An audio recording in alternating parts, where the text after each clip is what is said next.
A Trindade é pagã?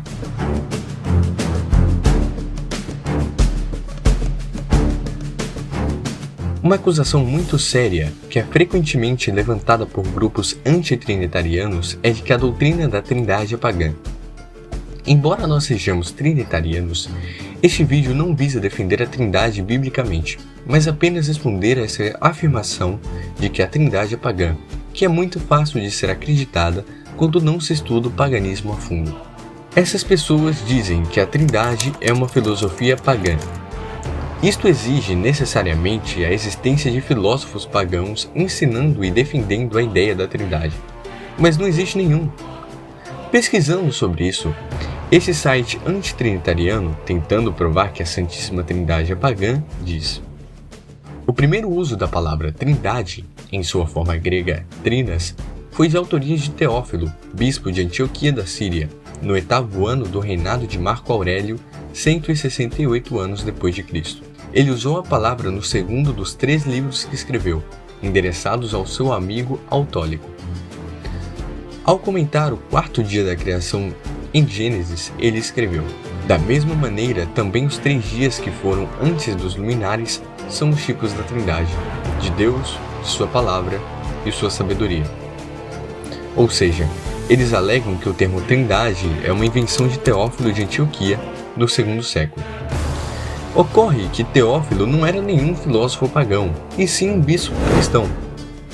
Os 3 livros que ele escreveu a Autólico não foram para convencê-lo do paganismo, mas sim do cristianismo. Se a origem da Trindade é mesmo Teófilo, isso significa que a Trindade tem origem cristã e não pagã. É necessário deixarmos uma coisa bem clara aqui. Uma coisa é dizer que a Trindade é falsa, por exemplo, expondo argumentos bíblicos para esse fim.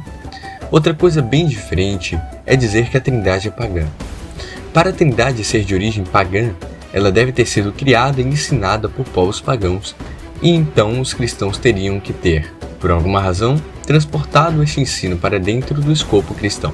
E quando se fala em filosofia pagã, primeiro tem que mostrar qual filósofo pagão falou em Trindade, depois mostrar as provas que os cristãos antigos plagiaram essa crença e as transportaram ao cristianismo, e que eles ganhariam com isso. E só então concluir tal coisa.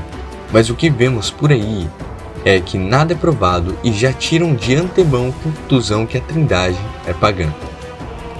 Um artigo de outro site que também visa provar que a Trindade é pagã afirma o seguinte: os romanos eram devotos a Mitra, Apolo e Cibele. O primeiro foi substituído por Pai, o Criador, o segundo por Cristo, e a terceira pela Virgem Maria. Essa prática já era conhecida desde os tempos da Babilônia, quando Nabucodonosor mudou os nomes hebraicos que bendiziam a Deus por nomes babilônicos que bendizem a Deus pagãos, em Daniel, capítulo 1, versículo 7. Mais tarde, substituiu a Virgem pelo que hoje chamam de terceira pessoa da Trindade. O que o autor não diz é que os romanos não tinham só esses 3 deuses citados. E diga-se de passagem, Mitra é de origem persa e não romana, mas um panteão enorme que incluía todos esses deuses. O mesmo erro é afirmado em relação às supostas trindades da Babilônia, do Egito e da Grécia, quando qualquer um que investiga o básico da mitologia desses povos confere que não há qualquer trindade ali, mas apenas um panteão de muitos deuses diferentes em um autêntico politeísmo. Se a trindade do cristianismo é pagã, deveríamos esperar que no paganismo da época houvesse a crença monoteísta em um único Deus em 3 pessoas. Mas essa não era a doutrina de nenhuma das religiões predominantes na época. No máximo, o que existiam eram tríades, que era quando 3 deuses entre este panteão de outros deuses executavam uma função semelhante. Mas isso nem de longe era considerado uma trindade. Nenhum pagão consideraria alguma tríade como Deus único. Nem tampouco assumiria que os 3 são na verdade um, e muito menos que não havia nenhum Deus além da tríade.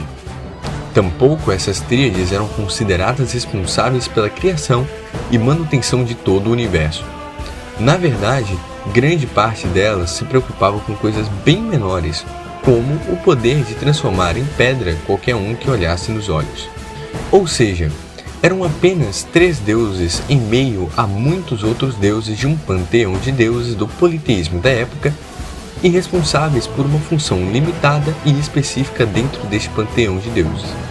Chega a ser ridículo afirmar que a Trindade foi cópia disso. Além do mais, a justificativa dada por qualquer uma dessas pessoas para o fato dos cristãos terem suprimido o monoteísmo puro pela Trindade pagã no 2º século ou depois de Constantino no 4º século, como afirmam outros, não é apenas bastante fraco, como prova o contrário se analisado criteriosamente.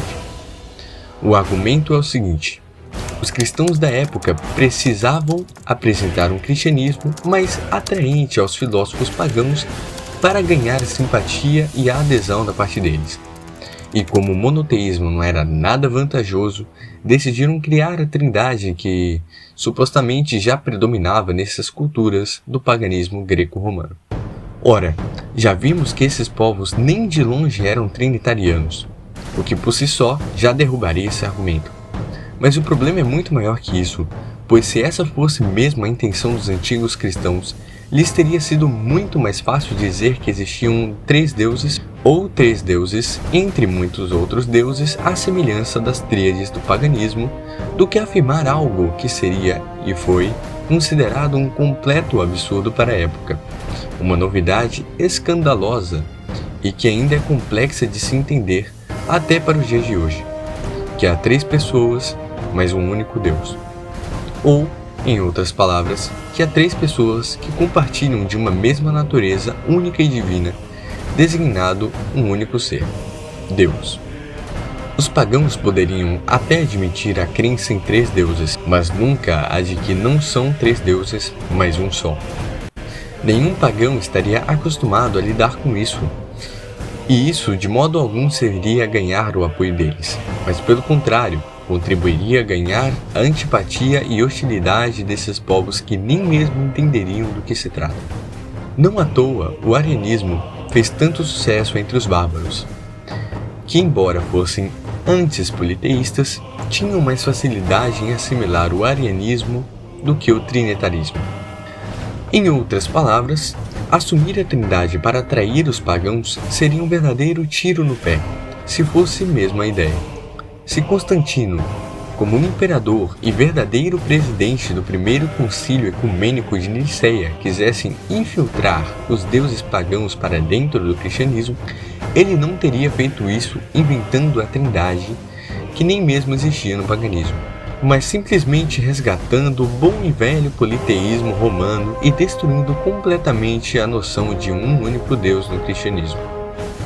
E como essas próprias pessoas afirmam, pais da igreja como Teófilo e Tertuliano já falavam em Trindade desde o século II, ou seja, muito antes de Constantino. A Trindade causa um profundo choque e incompreensão da parte de qualquer incrédulo até os dias de hoje, seja ele um monoteísta muçulmano ou judeu, um panteísta hindu ou um budista, ou um politeísta clássico como os gregos e romanos dos primeiros séculos. Cabe lembrar que há muitos ateus por aí que dizem que o próprio Jesus é um plágio de mitos pagãos por causa de supostas semelhanças com esses deuses pagãos da antiguidade, como Horus, Mitra e muitos outros que nós falaremos sobre em breve. Só isso já deveria ser bastante para ficarmos em estado de alerta e bem atentos a toda vez que alguém vier com um discurso de que isso ou aquilo é pagão.